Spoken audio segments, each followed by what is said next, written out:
How's it going, everyone? My name is James Lynch, and this is the Fanatics View Hockey Show. Thank you so much for tuning in. If you guys have any questions, post them in the chat. I'll get to every single one of them today. I'm going to be joined briefly here by Daily Faceoff Stephen Ellis. We've had Stephen on the show before. Trade deadline's on Friday, and by the way, I will be doing a show Friday as well as the trades are going down about 12 p.m. Eastern, 9 a.m. Pacific time, so keep tabs on that. I'll mention that a little bit later, but in the meantime, if you guys have any questions, hockey-related or not, let me know in the chat. Again, we got a lot going on. We got NHL action going on tonight. We had some action last night. How about the Anaheim Ducks? They're 9-3-1 in their last number of games here, beating the Edmonton Oilers last night, so we can talk about that. And one of the articles we'll be referencing here today is the Trade Target article on Daily Faceoff, so I had to get Stephen on as well. He obviously works for Daily Faceoff. We can go through that list a bit now just to kind of set things up here for later today. Frank Saravalli, one of the best in the business, going through sort of the big trade targets on the board right now. And one of them that really stands out here is obviously Brock Nelson, an emotional post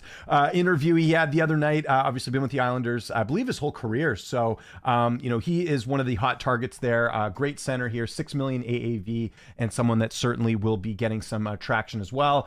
Some other names as well: Scott Lawton, Brandon Tanev, Jake Evans is off the board. He got re-signed by Montreal yesterday at a very good rate as well. We could talk about that contract, but Montreal really building a good culture with this team where they're getting a guy like Jake Evans to come back. Riley Smith going to Vegas. So some of these names on here have been taken up. Casey Middlestat on the board. Bowen Byram, which is interesting because they were traded for each other last year. We'll just go through the top 10 here, guys. Then we'll go through some of the action last night. Again, we're just waiting for Steven here as he is going to hop on here momentarily.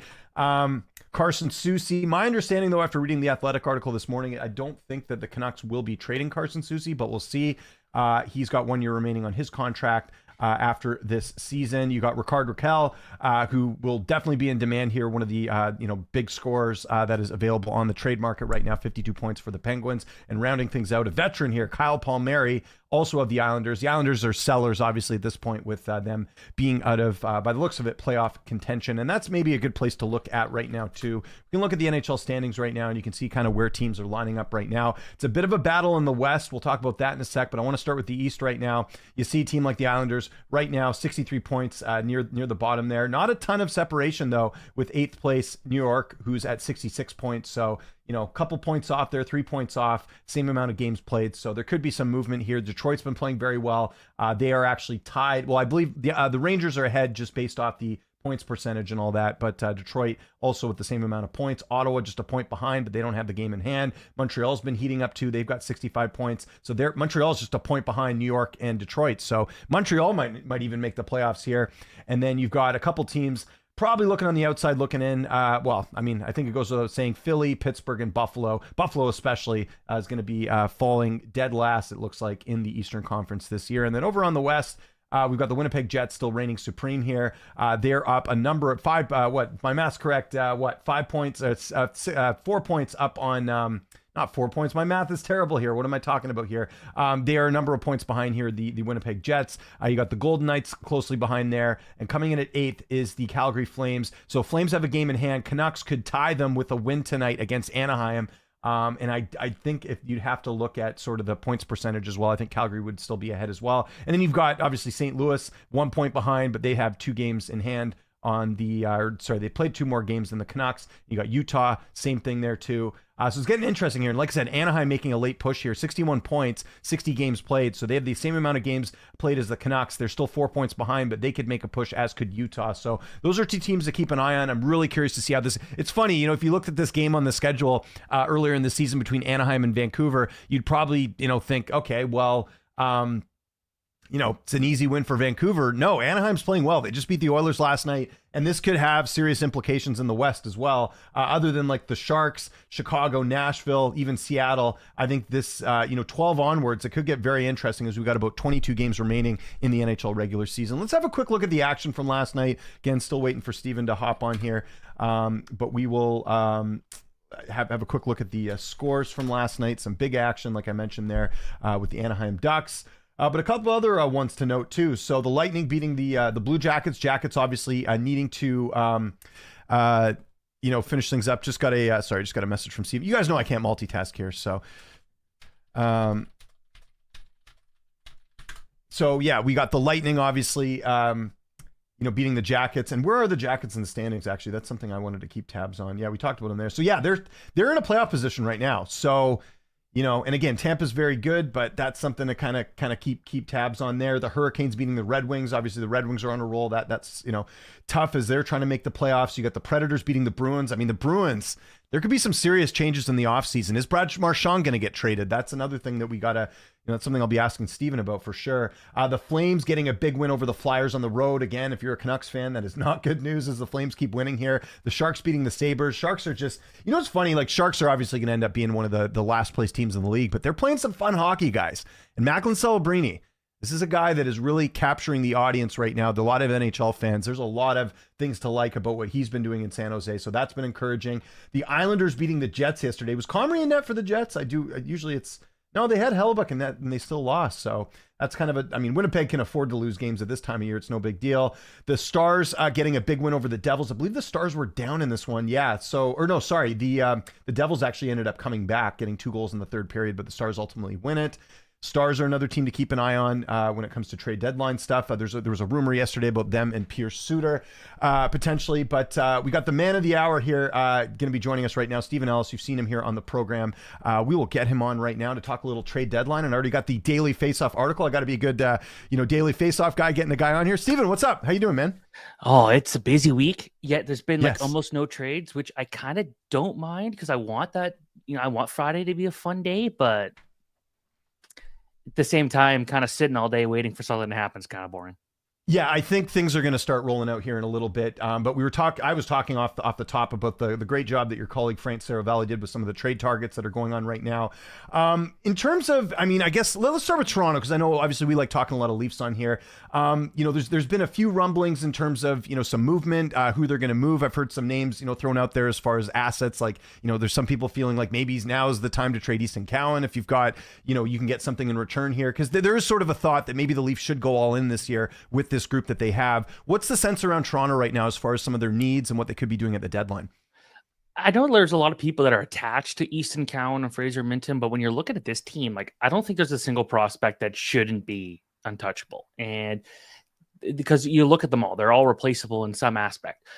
When it comes to what this team should do is, this is a very important trade deadline for this team because Mitch Marner's set to be a free agent. John Tavares is set to be a free agent. There's a very good chance this core could look a lot different next year. And I know that's what a lot of fans have been saying for a long time, but it was never realistic they were going to blow up that core because in the end, even if those guys weren't the ones performing, neither was any of their depth, neither was their goaltending. Their blue line wasn't good enough. So there was a lot of things that not just, their best guys weren't scoring.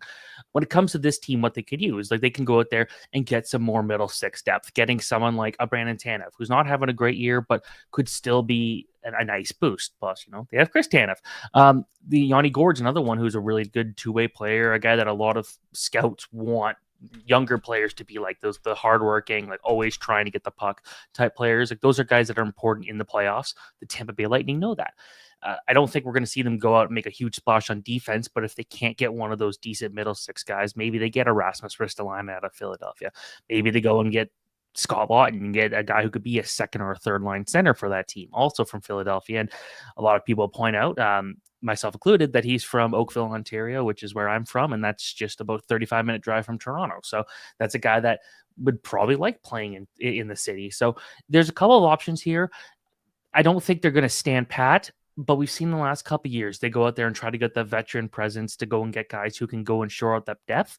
We'll see if they can kind of take that up another level here, but it's kind of a weird market. It's a lot of talk, but not a lot of substance. It feels like you're hearing all these names, but not a lot being linked realistically to teams. And I do wonder if this might actually be a very quiet trade deadline. Well, yeah, and then there's cap space involved too. There's lots of stuff that are sort of at play right now with certain teams in terms of dealing with the cap and everything else. So I'll be curious to see, a name that I've heard kind of float around a little bit. And there was I was listening to Thomas Drance on the PDO podcast the other day, and he had this interesting three-way trade between Seattle, Toronto and Chicago, where basically Connor Murphy and Brandon Tanev would go to the Leafs with retained salary on Connor Murphy. Brandon Tanev obviously being reunited with his brother. Do you think Tanev would be a good fit there? Like, I do wonder, he does sort of provide, a little bit more than just your scoring. Obviously, there's that physical element as well. And then, obviously the storyline with his brother here. Do you think that's something that the Leafs would be interested in? Because I think they're kind of looking for role players too, right? Yeah, like this is a guy who's not going to be a big time goal scorer, but he's an energy guy that's really good at it. He's got that experience of playing in higher roles there. I also thought he looked pretty good last year. It wasn't for the whole tournament, but he played a bit with John Tavares at the World Championship. And hey, maybe they can kind of see what they could do there. So it's a player that has never been a big time producer. Like we're talking about a couple of years ago, like, 30 points was good, but he does have the ability to score. He can go out there and battle. He can be a good middle six guy. So that would be an interesting one to bring in. You'd have to probably look at it where does that perfectly fit there, because the Leafs do have a lot of their middle six, bottom six guys to choose from there. But I do think he would be a legitimate fit, and getting a chance to play with his brother on a team that's got a real shot at winning the Stanley Cup. Like you look at where he's been throughout most of his career, and he hasn't really had a good chance to win the cup. This would be the best shot he's possibly had. I know I'm saying that as a team, talking about a team that's won one playoff series since I followed hockey, but yes, yeah. At the same time, it's like I do think there would be a good fit there, and I don't think it would cost a lot because he's not producing. Yeah, and I'm of the belief too. I think the Leafs do kind of need to go all in, depending on what's happening with some of these UFAs. With Tavares, with Marner as well, and again, they got the good goaltending this year. That's the thing. Like, you've got capable goaltending that I think is a little bit more trustworthy than maybe some of the people they've had between the pipes in the past. So I'm curious to see what the Leafs does. And again, this is, I would also argue this, and you let me know because you're the Toronto guy. Like, I don't even think Austin Matthews is playing his best hockey. I still think there's some things he's dealing with just from the outside looking in. You even saw him at the Four Nations. Like, this is a guy that I think is not even playing up to his potential, and they're still winning. So I think there's even a potential of him getting into another gear. What do you think about that, and maybe factoring that in as well with the deadline, maybe not going too crazy either? Yeah, like that's the thing about Matthews. Like, if I wouldn't be surprised if they get knocked out of the playoffs early, and the whole story is that Matthews was playing the whole season with an injury. Because you're right, like we know, we've seen this before with Austin Matthews. There's been those years where he goes out and leads the league in scoring. The next year, not even close, and that's one of those years now. It doesn't look like he's shooting with the same confidence or the same power that we're used to. So you saw him at the Four Nations. He was passing the puck a lot more, and for a guy who's out there trying to score goals all the time, it did not look like the Austin Matthews that we're used to seeing. So I think with him, it's that's the thing. You don't want to keep making excuses for a core that continues to find creative ways to lose, but it's very clear Matthews has not been playing at 100% health this year. Now, the other guys, Tavares, Nylander, Marner, they've looked really good. Morgan Riley has not on the point, but you need Matthews to go out there and be good. Like, I wonder if this is something where this has been a conversation the last couple of years, is do you save him at the end of the year? Okay, he's not going for 70 goals this year. He's not trying to set like a modern day scoring record. Not as much pressure to be out there. And all that. So it's like if they get to the point where near the end of the season, they're like, let's just give you a rest. Let's say they still have Nick Robertson, give him a chance to play higher in the lineup, or one of these other younger guys, and see what they could do, a Fraser Minton type thing. Like that, to me, I've always been on the board of, like, we see these situations of players taking steps back from hockey, just, rest, get some opportunity to go out there and get ready. I don't think that's a bad thing. Like, I've been saying that for the whole season of Elias Pettersson. Like, give him 2 weeks to just. We'll talk about him later. About him later for sure, because I got some thoughts on that too. But it's like for Matthews, it's like at a point where you might not, like, they're going to make the playoffs. They're going to be a high seed. They're probably not going to fall in the standings at this point. Like, give them some time to just heal up. Yeah, I'm totally with that, especially in where they are in the Eastern Conference. Like, you're comfortably, I mean, nothing's comfortable, but they're about as comfortable as you can get in the Eastern Conference in terms of points and how they're performing, how they're playing. They have players too. Like, this is one thing with the Leafs too. They've got depth where guys can step up and perform well if you have a Matthews sitting out for a little bit. So I think that would be a good strategy. Okay, last time I was on this show, I was asking about Mitch Marner. Things have obviously changed since then with the Four Nations. I mean, he was really a big part of that team, and I would argue that his value has gone up even more, because what's the one knock on him? He can't perform in sort of the playoffs, and I would argue that the Four Nations was kind of like that playoff type atmosphere. I think that in some ways took away that narrative a little bit. What are you hearing on Marner? Because this is the big thing, obviously, and we talked about it last time. Brad Treliving already went through this with Johnny Gaudreau in Calgary. I can't imagine they're going to keep Mitch Marner as a UFA come playoff time. Is there any close? Does he feel confident the deal is going to get done, or what's your sense with Mitch Marner and the Leafs? It doesn't seem like there's been at least a lot of true movement to making that happen. Like, I don't think we should expect a contract in the near future. There hasn't Okay. been a ton of talk about it, so we'll see. Doesn't mean it's a problem for, like, not necessarily. Like, if I'm a Toronto sports fan, I'm a lot more concerned about, Vladdy Guerrero not coming back. Right. Yes, of course. Yeah, that's way worse. Yeah. That's what I'd be more concerned about than Mitch Marner leaving. Not because I don't think Marner's good. He's having a career year this year, and he is a great two-way player. But it's just like, I feel like it's going to happen. We've been through this already with Matthews and Nylander. Like, we know, like, eventually this is going to work out. It is a different GM this time in Bradshaw Living, but I do think that this is a situation where I think he wants to be here. He's really good friends with the core guys here. Like, he wants to win. I don't think this is a team that is going to be doomed forever. I think eventually they are going to figure it out. And this is the year that I personally feel the most confident. And part of the reason is you look at the goaltending. Like, when Samsonov, who was shaky, was hurt, then you're throwing in a rookie Joseph Woll to see what he could do. And then the year before that, it was Samsonov and Matt Murray, and then Murray got hurt, and then Woll was back there. Like, now you got a situation where Woll's playing well, Stolarz is playing well. You've also seen Matt Murray come in and win games. You've seen Dennis Hill. Well, Dennis Hildebrand's played terrible, but like we've seen, the Leafs actually have a goaltending pipeline that they just haven't had. So there's less concern there. It's, again, just making the team not, I wouldn't say tougher to play against, but more dynamic. Having those options to go out there and be these two-way players who can go get some scoring will make them more dangerous. And eventually, I think things will work out for the Leafs. But I don't think they're going to work out if they move on from Rich Marner. And I think it's just because no one brings that two-way play. And I will say about his Four Nations tournament, gets that game-winning goal in the first game in what was a really rough game for him. I thought he played really well in that final game. That was good. He had a couple quiet games in between. But when they needed him most, he showed up. That's not for nothing. Now, granted, playing with Sidney Crosby in one game, playing with Connor McDavid in another game, that's, okay. But he knows how to play with good players. He's been playing with Austin Matthews his whole career. So we'll see what happens. Well said. Yeah, I'm very curious to see what the Leafs do. It's going to be a very, very busy Friday. You know what? We were going to go to some of the trade targets. We'll talk about that in a sec, but I want to jump ahead to Elias Pettersson because obviously it's the talk everywhere. He had this, it's funny. I don't know how you guys view this stuff in Toronto, but like here in Vancouver, like Pettersson had this like really good media scrum yesterday, which is like very unheard of. Like he was taking accountability. He was like, I take back what I said about blaming the media. And he seemed like lighter. That's sort of the way that everyone's described it. Like he's always seemed tense this season talking about anything. It's like, I don't want to talk about JT Miller. I don't want to talk about all this stuff. But yesterday he was like, you know what? I'm not playing well.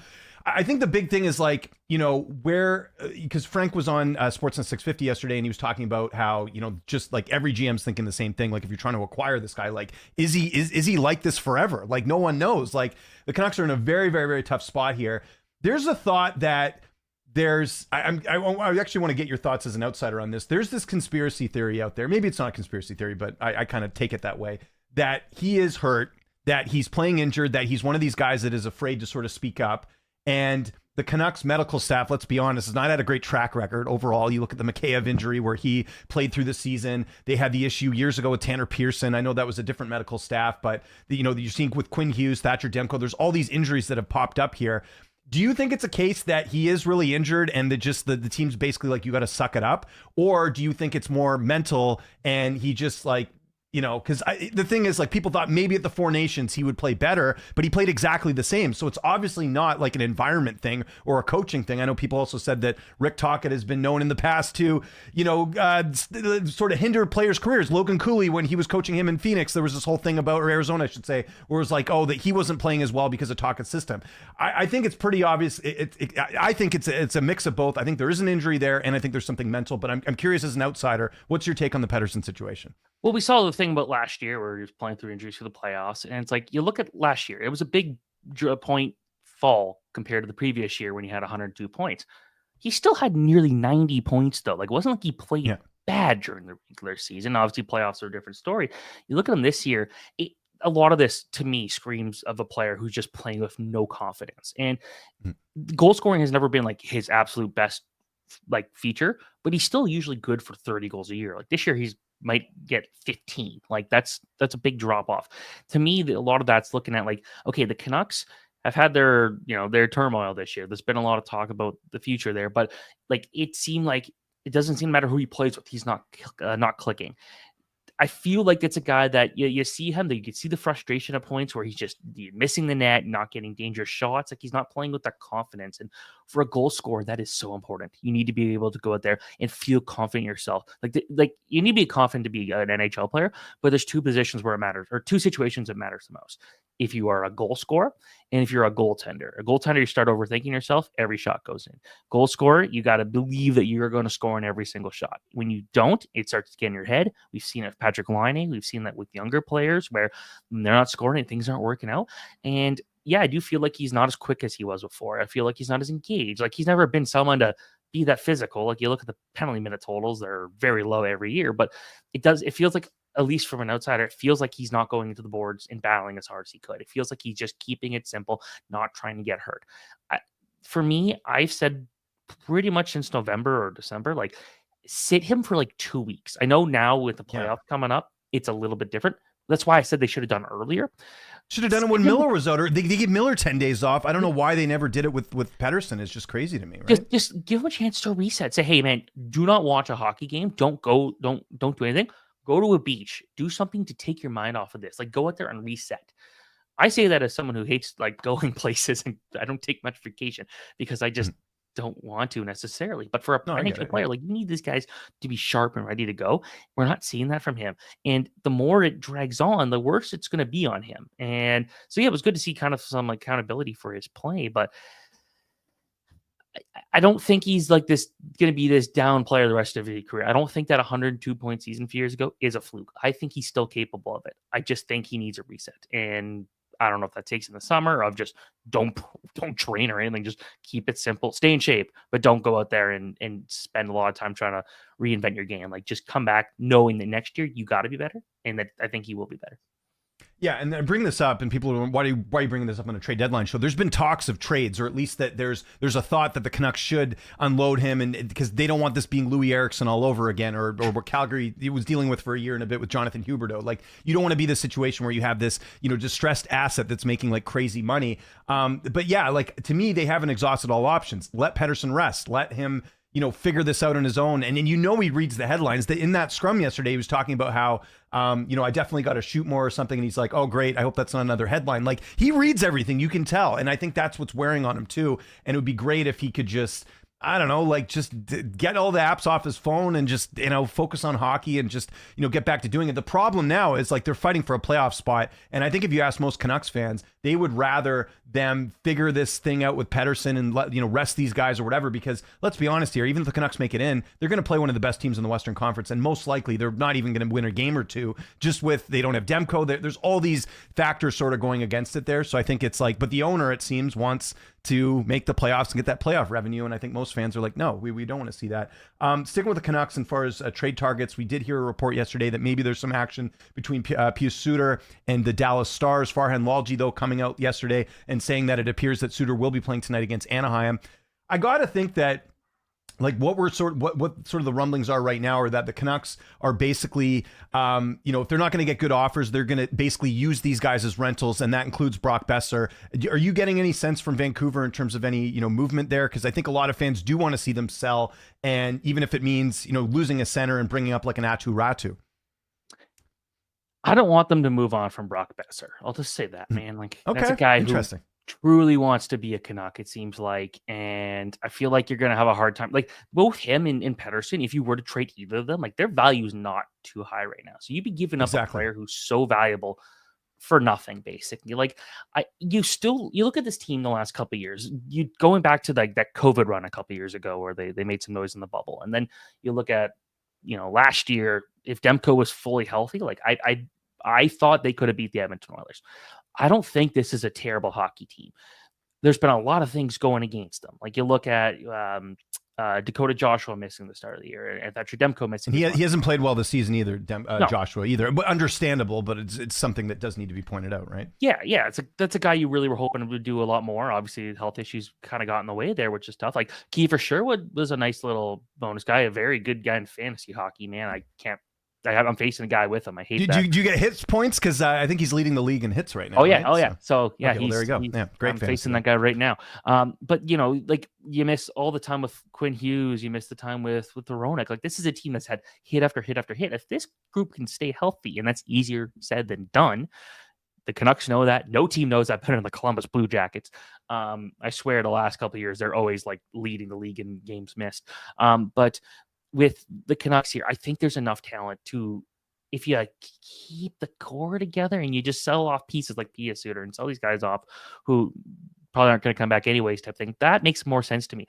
I think Besser should be there next year. I think Pettersson should be there next year and just go with it. And I do question if Kevin Lankinen is the real answer in net, but the fact that gave him that contract when they already have Demko says a lot about how they're feeling right now. So, well, I think it says that they can't trust Demko at this point because he hasn't been healthy and he hasn't been to the form that he's been before. And I think Lankinen gives you decent enough goaltending. You'll never get Demko goaltending out of Kevin Lankinen, but I think it's enough where, because let's be honest, as someone who watches the Canucks a lot, like if you don't have Lankinen in net, let's say they never even got Lankinen and they went with Yuri Patera, who they signed from Vegas, and Arthur Silovs, there's no way the Canucks would be anywhere near the playoffs. They've had games. That's the weird thing. As bad as they played, it could have been even worse if they didn't have decent goaltending. Like for the most part, they've had like really stellar goaltending from a guy in Kevin Lankinen, who, by the way, is making league minimum this year. It's crazy that all these, like you think of the Oilers, they didn't even take a stab at a guy like Lankinen and how different maybe things could be on their end. Not that goaltending's their only problem, but I think that it's just that's one thing I think people don't look at. And also, if you look at some of the losses that the Canucks have had,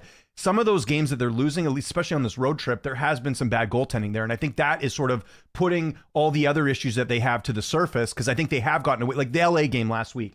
They got great goaltending from Lankinen, and that's something that I think fans and just media and everyone kind of get too used to that, and they don't see the glaring issues on the team, which is a lack of scoring, lack of shots, and all that. So that's something interesting. One thing I wanted to ask you about Besser, and then we'll move on from the Canucks. I don't just want to talk about the Canucks the whole time. I think the concern is the term, right? Like I think Besser, and I don't blame him, this is the time he's going to get the best contract he'll ever get. He wants like an 8-year deal like JT Miller had. I don't think the issue is the price. I think it's the term, where I think there's some concerns about the skating, right? Like if you look at players that you sign to long-term deals that aren't good skaters, those sort of dwindle as time goes on. What do you make of that argument? Because I can tell you're a big Besser fan, and I think I get that argument, but I think there's some concern with the skating. Yeah, no question about it. Like I think you look at him, it's been hard to really judge how good of a player he could be, because when he got 40 goals last year, the running joke was like, this was the guy that was always a 40 goal scorer without actually being a 40 goal scorer, because there was always so much talk about how good of a goal scorer he could be, and just never really kind of took that next step there.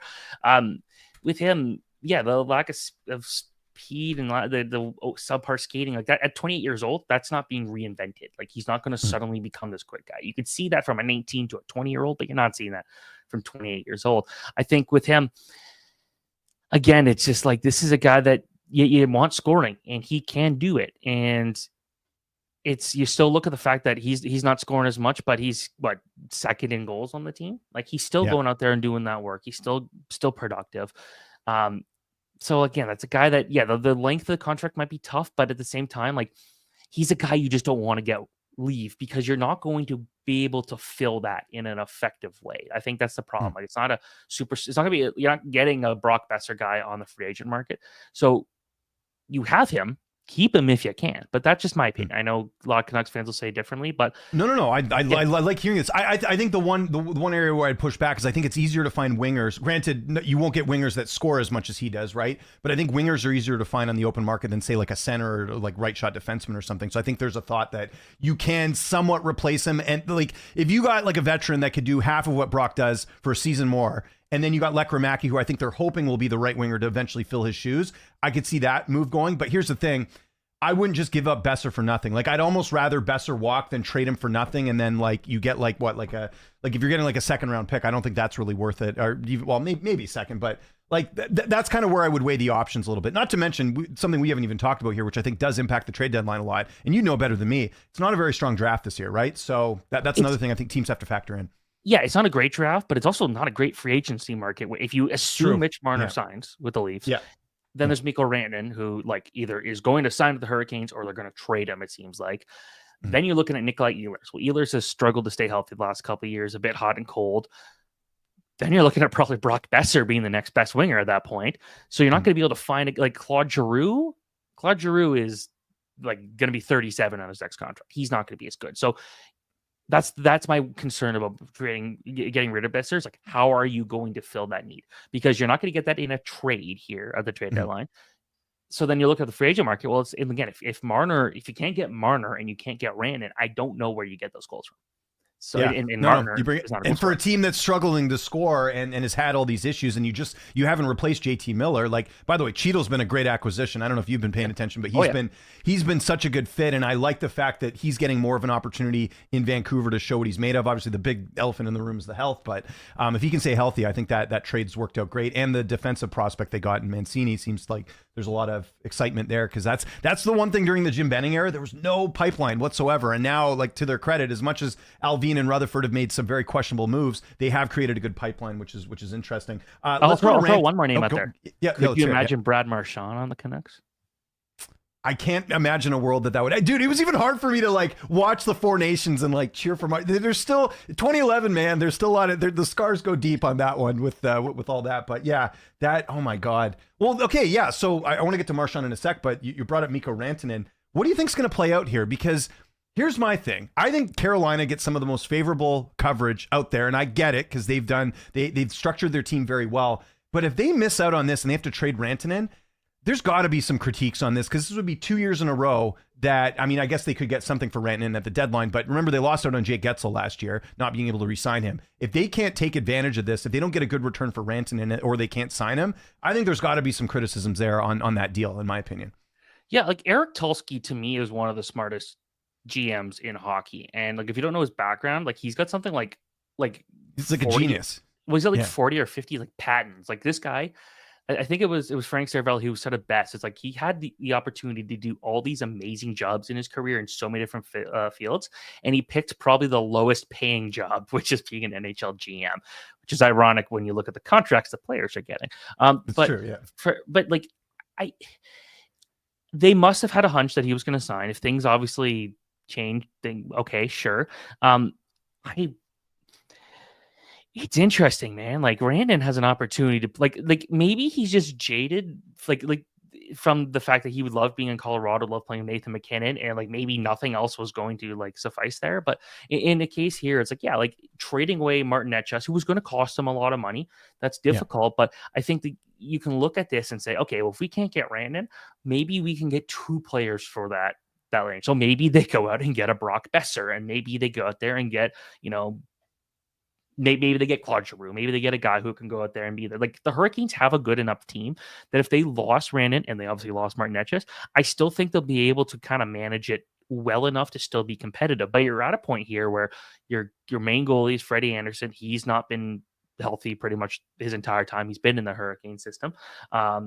And then actually, funny enough, so if you don't know his story, the Hurricanes drafted him originally. They didn't sign him. Anaheim drafted him again. Goes to Anaheim. Yeah, so he was actually originally Carolina property. So it was hilarious when they signed him. It's like, you guys already had him at some point and you didn't want him. But with them, it's like that's a team that you still want to be able to be competitive the next couple of years, knowing that okay, your Kochetkov might be your starting goalie when you actually can make that next step. But this is a good time to make that happen.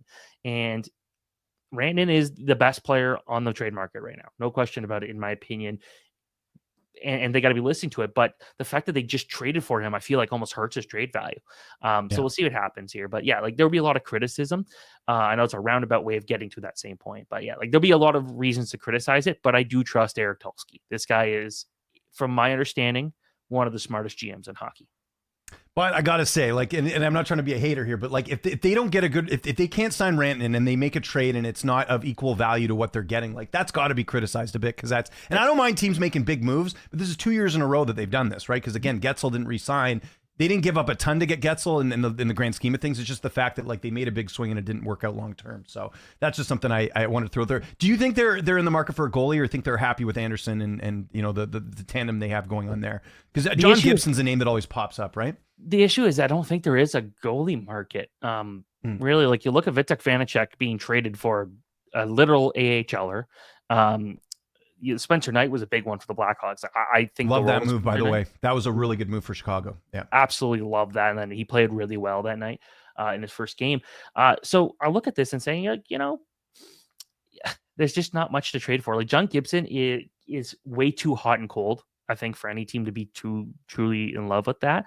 I think the fact is that you just need one of those goalies to get hot. And Freddie Anderson, you want him to, like, he's your starting goalie. He is your best goalie you have. If he's not healthy, Kochekov's a really good backup. Like, statistically, been one of the better young goalies in the NHL the last couple of years. So I don't think it's a doom and gloom. Like, you'd be looking for a third string guy, but like, I don't know who that guy is. Like, do you get Daniel Vladar, or then you just wasted an asset to have a guy who's capable of playing a lot of games, probably serving as your third goalie? So, it'll be interesting to see what they do there. But I don't think they're going to give away an asset to get a guy who is kind of your third goalie at that point. And because when Anderson's good, he's good. And he last year in that short span before the playoffs was one of the best goalies in the NHL. So as long as he can stay healthy, I'm not concerned about that. Get a couple questions here. We'll go over the trade board and then we'll get you out of here. But yeah, again, great insight here, and I'm really curious to see how the deadline goes. Got Ghost in the chat saying Rangers look good. I still don't support a playoff run. It won't end well, I'm assuming, but wins always feel good. What do you think of the? Do you think the East? Man, it's so tight right now. Like you got Detroit, you got Columbus, you've got who else is in that mix? There's I'm just looking right now. Ottawa, Ottawa's kind of in the mix too. Montreal always seems a surprise here. Yeah, what do you make of the run in the East? What do you think of the Rangers? I mean, it would be pretty incredible if this Miller trade got them in the playoffs after everything they've been through this season. Yeah, like you look at their record the last 10 games, they've been one of the hottest teams in the NHL. So they're getting into that. Like even when the Rangers were like really, really bad a few months ago, like I still thought this was a team that I would not want to play in the playoffs because Igor Shesterkin is, again, could be lights out. If they don't blow that blue line up, they have some flaws on that blue line, especially after losing Jacob Trouba, but they can still be a difficult team to play against. Like you match them up against, let's say they're the second team in the wild card, so they're that bottom team. They'd play in the Washington Capitals. I actually think that'd be a pretty entertaining series with great goaltending on both ends. Ovechkin's motivated as hell right now, but the Rangers do have some, like they got too much talent to not be a playoff team. Like a lot of people expected them to be a true Stanley Cup contender. Like I think I had Carolina going to the finals over the Rangers, but I had the Rangers going far.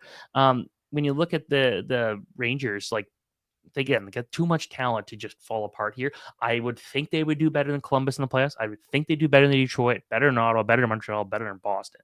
But it's like I update every single day the NHL draft lottery rankings, and it's looking at which teams have the best shot at getting the number one overall pick. And you look at the teams that have been at the bottom all year long, San Jose, Chicago, Nashville, things like that. The Eastern Conference teams are just like rotating in and out every day. It's like it's completely all over the place. Like Montreal, Lane Hutson's looking really good. Jake Evans has been great for them this year. Cole Caulfield, like those guys, like that's a team that I could see squeaking in here.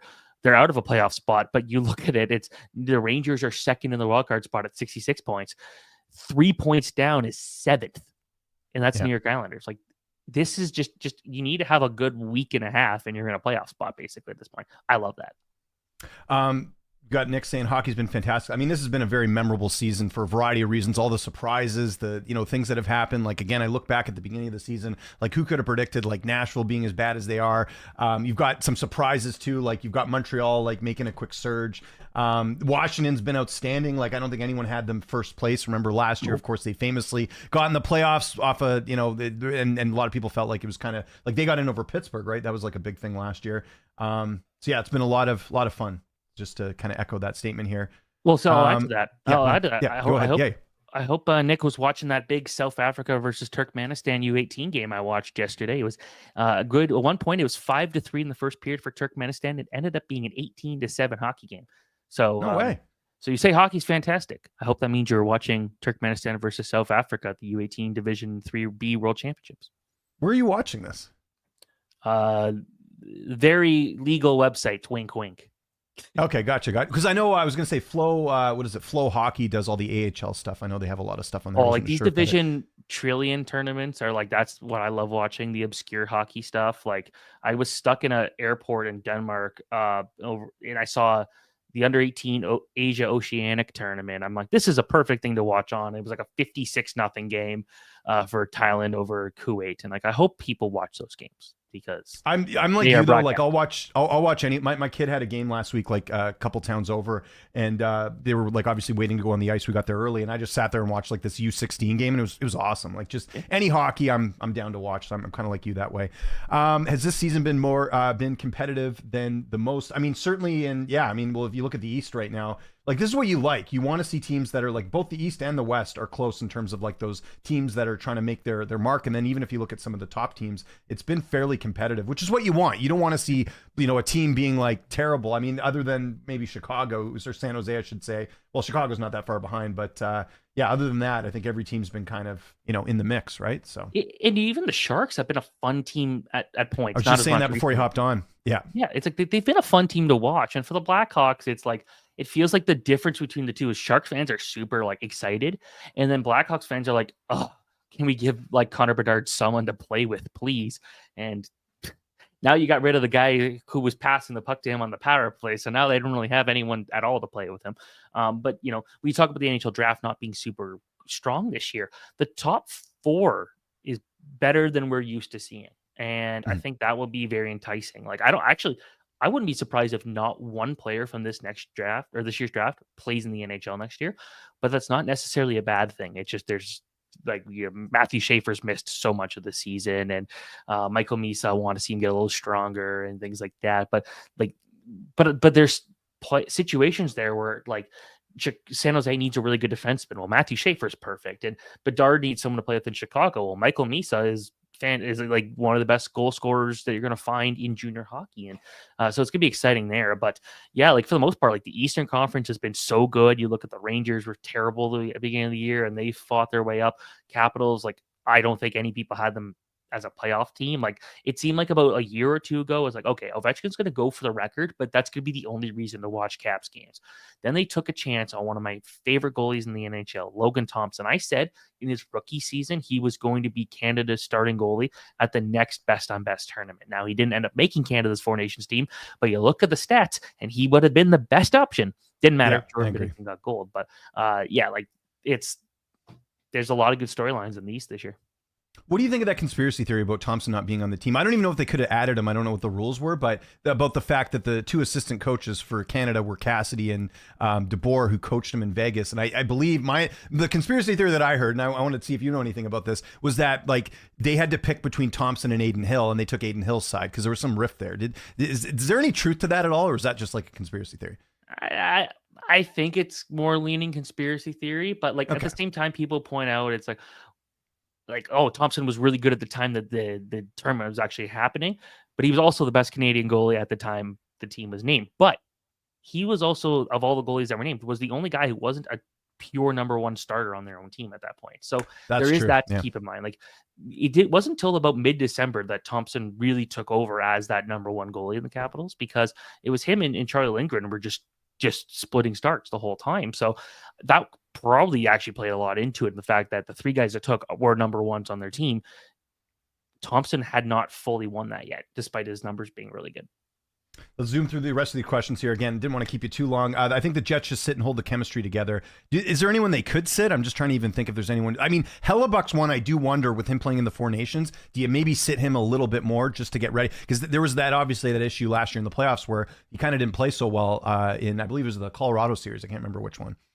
Well, I think the question is more about like, will they just sit at the trade deadline and not do anything and not mess any of the chemistry? Oh, gotcha. Okay. Which, if that case, I think they should get Brock Nelson, and they've got the prospects to make that worthwhile, because I think it's another team. Go in, start being competitive. They have like 7 really good forward prospects. They can afford to move a few of those guys to get someone like Brock Nelson, who is just a rental, who could turn into more than that. But when it comes to the Hellebuck specifically, I had a headline all ready to go. Connor Hellebuck finally wins an important hockey game, like next up Stanley Cup.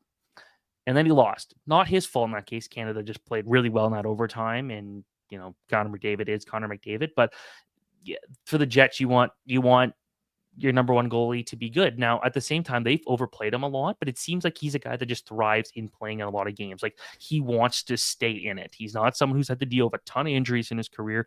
He likes to play a lot of hockey to make sure he's mentally in it the whole time, and I understand that. But yeah, like, it feels like a bit of a mystery, because I don't think he goes from playing really good at the end of the regular season to like 3 days later forgetting how to stop goals. So I don't think it's something about him just being overtired, because again, it's such a short span of when he was good to when he fell apart. But yeah, you look at the numbers and say, yeah, there's definitely been some concerns there. So we'll see. But you want the goalie, like I said earlier, you want the goalie to be confident. And I don't know if sitting him a lot is going to make him feel any better. Jake says, love Brendan Moore, but not too many players want to play in his system. Is this true? It seems like it. There's been some situations where a guy like Stefan Nason comes out and plays some pretty good hockey for New Jersey after leaving Carolina. But, put it this way, Brendan Moore gets a lot out of a lot of players, but they haven't done enough in the playoffs to be too exciting right now. I agree with that. By the way, Jalen Chatfield, another guy that I watched in Vancouver, was not playing that great and has thrived under Brendan Moore. So again, there's got to be something to that. If Carolina doesn't get a huge return for Mikko, it'll be the biggest embarrassment in franchise history. I'm trying to think if they've had any bad trades. Okay, well, yeah. Well, if you're saying it, I'm going to take your word for it. Quickly, trade board. You mentioned Brock Nelson maybe going to Winnipeg. Any of these other names here? Lawton, Tanev, Evans. Well, Evans re-signed, obviously. Smith is with Vegas now. I saw that. Middlestat. So crazy Middlestat and Byram on here when they got traded for each other last year. But I get it. I mean, obviously, Middlestat hasn't been what he was, and I think Byram, Buffalo's kind of looking to make some changes. Of this kind of top 10 here, any theories of where anyone can go or anything stand out to you as we're about to wrap things up here? Raquel's a guy I think a lot of teams should be excited about, and his salary is not the greatest, but he's on pace for like just under 40 goals or something like that this year, and he's really good on the power play, and he's, I guess maybe not 40, more like 30 something goals, but he's still going to be putting up a lot of goals.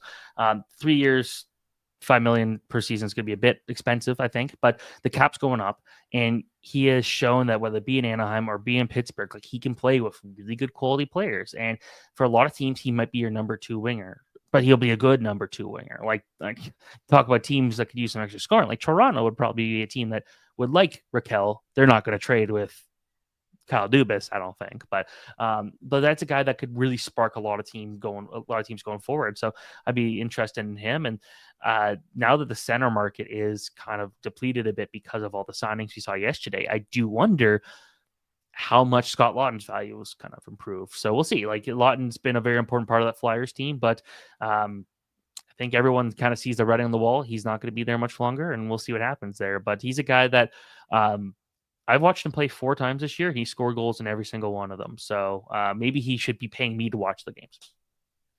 Stephen Ellis, one of the best in the business. Go check out his work on Daily Faceoff. Anything you got coming up that you want to plug here? I'll give you the last word. And also an extraordinaire, what is it, ball hockey or floor hockey? I don't know what it is you play, but you can definitely stop some good shots there. I saw the replay there yesterday. Oh, that save was, basically I kind of just lunged my leg and I got it with a toe, and it was my broken toe. So that actually hurt a lot to make that save. I'm playing 2 games tonight, a doubleheader, to try to get my team in the playoffs. So we'll see what happens. Awesome. Good luck with it's that. going to be difficult. We play the best team and the worst team. But yeah, so in terms of stuff I'm be doing, I will have a breakdown of every single prospect that got traded, and some scouting reports on them coming up on Monday. Obviously, a lot of trade deadline stuff coming up on Friday. A story I'm excited about tomorrow is looking at the best players that were traded off of teams that then won the Stanley Cup. Guys that were nice. One of them, I'll give you a clue, was a guy who recently retired after playing with the New York Rangers, and he spent a brief little period of time with the Atlanta Thrashers before they moved. Blake Wheeler. Okay. Got that, and then I'm doing a mock draft on next Tuesday, looking at the best 32 picks in the draft and where they may go.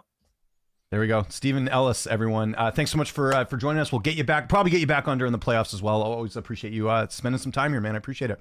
Yeah, let's do it. There we go. Stephen Ellis, Daily Faceoff. Go check out his work over there. One of the best in the business. I'm like one of these nerds that I read everything. Like usually when I get up in the morning, that's the first thing I go. Like I cover MMA for a living. This is a nice thing I get to do, every week as well. But I like following hockey because it's something that's not like, when you're working in the industry and you're doing stuff, the last thing you want to be doing on your free time is to, do more of it. So for me, I like reading all the hockey stuff, and Steven's stuff is great. He's, not just, the NHL stuff, prospects and everything else. So again, guys, go follow him. You can follow him on Twitter. I didn't even do the plug there. S Ellis Hockey on Twitter. If you're going to follow, I still call it Twitter. I know it's called X, but yeah, let's get some last little bit of questions here. We'll do it about another maybe like 10 minutes here. I do want to look at some of the action that's going on tonight. We can go have a look at the odds too, do a little betting like we normally do. Shout out to Bodog, who I do some work for, seeing what type of action we got going on tonight. Not a ton of games on the slate, but let's have a look at that right now. And whoops, let's see if I can do the big one. There we go. So you can see right now, you got the Ottawa Senators as almost 3-1 favorites over the Chicago Blackhawks. Again, Ottawa fighting for their playoff lives here. Not getting great value on the Senators. The Hawks, again, one of the worst teams in the league. Always seems like a good idea to bet against Chicago the way they're playing. They traded Taylor Hall and they've got rid of some other assets too. So I think it would be worth it to maybe bet the Ottawa Senators, but look at maybe parlaying that with something else. You've got the Capitals and Rangers. That's a potential preview of the playoffs here. I would probably stay away from that one, although I think Washington has been playing some great hockey, and I know the Rangers have too, but Capitals would be good. Probably going to stay away from that one if I'm being honest here. You got the Leafs and the Golden Knights. Leafs plus money against Vegas at home. Vegas always very dangerous there. You got the Ducks against the Canucks. Now, this is, obviously you guys know, you see the jerseys here in the background. I'm a Canucks guy. Might be worth it to throw a little bit on Anaheim. Vancouver is not playing well. They're not scoring. They're not getting a lot of shots on net. Again, the scrum yesterday from Pettersson was good. And also, no guarantees that Quinn Hughes is going to play. I think even if Hughes does play, he's not 100%. I think it might be worth it. Anaheim, you're getting them at plus 190. I know Anaheim's on the road, but they, like I said, they're 9-3-1. They did play last night against Edmonton. They won. What was the score on that? That was 6-2, I think. What was that game? That was, 6-2 yesterday. So, again, they're going to be tired. They're on the road, but, again, the Canucks have not been playing well, so Canucks should not really be minus 230, in my opinion. I think Anaheim might be worth a stab at plus 190. And then rounding things out, you got the Kings and the Blues. The Blues, we know they're sellers pretty much at the deadline. They've already made a few moves. Braden Shen's on the block here. Kings at home, minus 150. That might be worth a stab, too. In fact, I'd probably go Kings and Senators if you wanted to get some really good odds. Again, you got to think Ottawa's going to be playing some good hockey, or needs to be playing good hockey if they're going to make the playoffs. So that's something I would kind of keep in mind when looking at this. Because again, I know the Blackhawks are at home, but it's the Blackhawks. They're not playing great hockey these days. So maybe you do a Kings, Senators parlay, and then maybe stay away from the rest. You're probably in good shape there. So that's sort of my thoughts on tonight's game. And then let's look ahead to some of the other games we got going on. Some key matchups here taking place tomorrow night. You got the Lightning and Sabres. Obviously not really a key game there. Sabres are well out of the playoff spot. The Lightning, again, you do start to wonder too, especially from a betting perspective, keep an eye on the lineups because, Steven talked about it there. There are some players that are banged up. Do you rest some players maybe for the playoffs? That's something to keep in mind when you're looking at some of these rosters. But again, I'd be very surprised if the Lightning end up losing against the Sabres. You got the Jets and Flyers. Flyers are at home. The Jets, though, same sort of thing. How much are they going to be putting the pedal to the metal against a team like Philadelphia? The Jackets and Panthers. Let's see if the Jackets can, try and get a win here. It's going to be tough to do that against a very good Panthers team. I expect the Panthers to be, if not in the Stanley Cup Finals, one of the very tough teams in the Eastern Conference. You got Utah and the Red Wings. Again, good battle here between two teams trying to make the playoffs. You got the Red Wings at home. I think the Red Wings would win that one. The Bruins, again, on the outside looking in on the road against the Hurricanes. That's going to be hard to do. Flames and Stars, good Western Conference tilt. Kraken and Predators, two teams fighting for draft lottery supremacy. And then you got the Canadiens and Oilers. Oilers have been on a bit of a slump, actually. Let's look at their last few games. I feel like they've lost. So, yeah, they lost last night. They did beat the Hurricanes. That was a good win for them. But then they lost against the Panthers, the Lightning, the Capitals. They got thumped there. The Flyers, the Avs, and then took it to overtime against Chicago. So, yeah, there's some stuff going on and something to keep an eye on and something I didn't get a chance to ask Steven. There's some weird stuff going on in Edmonton. McDavid hasn't been playing up to par. You've got, obviously, Jeff Skinner's been very disappointing for them this season. He was a big, not a big signing, but he was someone that was thought to maybe rejuvenate his career in Edmonton. Victor Arvidsson hasn't been much of a factor. They did get Federic yesterday in a trade with Philadelphia. We'll see how that pays off for the Oilers as they get more of a depth acquisition in that one. one. And then there's this whole Evander Kane situation. There's some talk like, are they looking to move him? Is he coming back? That's going to obviously mess up the cap for them because he comes at not a cheap price. So that the Oilers are something to monitor for sure. I mean, the Oilers, again, they're making the playoffs, but it's just, it's not like it's going smooth sailing from then on out. And what else were we talking about? I think those are all the games for tomorrow night. And the Sharks and the Avalanche, again, the Avs just looking to keep rolling on here. So that's what's going on. Let's have a quick look. I'll get this all set up here for you guys. I want to look at some of the NHL trade tracker, go over some of the trades we've had recently, just in case some have flown under the radar for you guys here. So let's have a look. Kind of wish they would do it a little bit better on NHL.com with the logos and the player pictures. But yeah, you got the Panthers getting Vanchek from the Sharks. The Oilers, this is the Trent Frederick trade, and Max Jones. They give up a couple prospects for that one. I like that move for them. This was a big one. We didn't talk about this. This is a big trade that happened last week or earlier in the week. Seth Jones going to Florida with retained salary. Sending Spencer Knight the other way. I think this is a win-win for both teams. You get Seth Jones, who in my opinion will be, more of a long-term fit for Florida. Of course, Ekblad going to be up at the end of the season.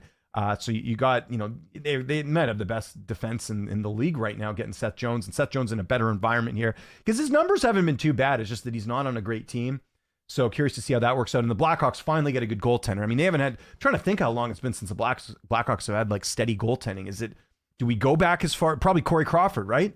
That's how long it's been? I think that's, Corey Crawford, right? That was their starter for a while there. They really haven't had any stability in there for quite some time. So he's one.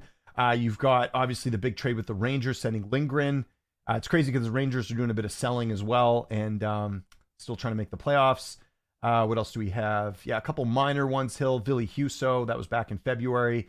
Obviously the big Canucks trade a little while back too. So we'll see if there's any more movement. Again, guys, I will be going live on Friday, 12 p.m. Eastern, 9 a.m. Pacific, just kind of reacting to trades. Hopefully there'll be some action there. We can talk. It's mainly just going to be a Q&A, and we'll kind of keep tabs on some of the movement that's going on. So we'll do that for about an hour, maybe 40 minutes around there to kind of keep in mind in terms of the deadline. So if you guys, I'm sure a lot of you are going to be watching the deadline. I don't know if you're taking the day off work. I'm taking the day off work. I'm going to be watching all the trades. I do that every year, by the way.